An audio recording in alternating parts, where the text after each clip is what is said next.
মানে সংরক্ষিত নারী আসনে প্রার্থী না হলে মূলধারায় কিংবা মূলধারায় আরো সময় আপনি কাজ করতে পারেন, সময় এখনো আছে। তো সেক্ষেত্রে আপনি সিদ্ধান্ত নিলেন যে সংরক্ষিত আসনেই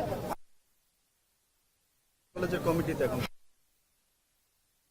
মনে হলো যে আসলে দেখেন, আমার কাছে মনে হয়েছে আমার শুধু আমার কাছে না, আমার মানিকগঞ্জের প্রাণের একটা দাবি ছিল আমি দলের জন্য কাজ করব।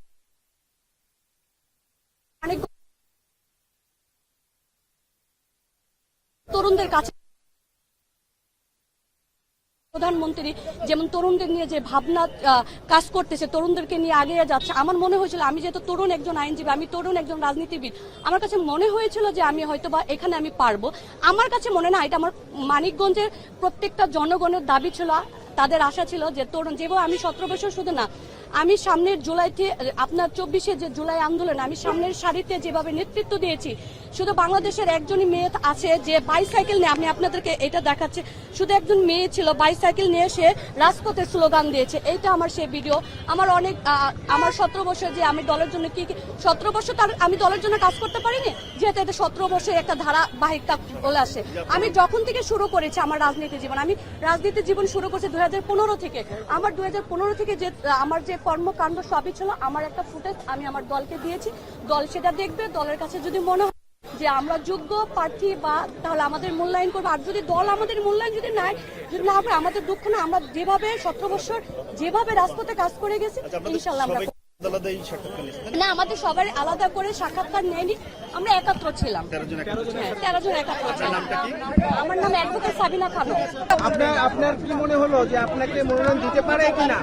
এখন এটা তো দলের সিদ্ধান্ত, এটা তো আমি বলতে পারবো না। আমি তো আশা করবোই, আমার তো সেটা করতেই পারি।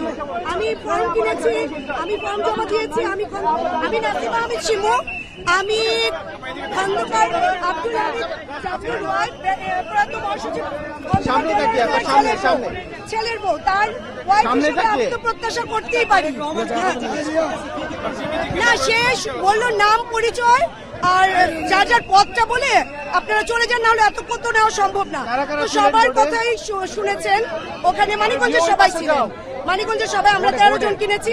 বোর্ডে ছিলেন সালাউদ্দিন চাচা, রিজভি চাচা, নজরুল চাচা, তারপরে আপনার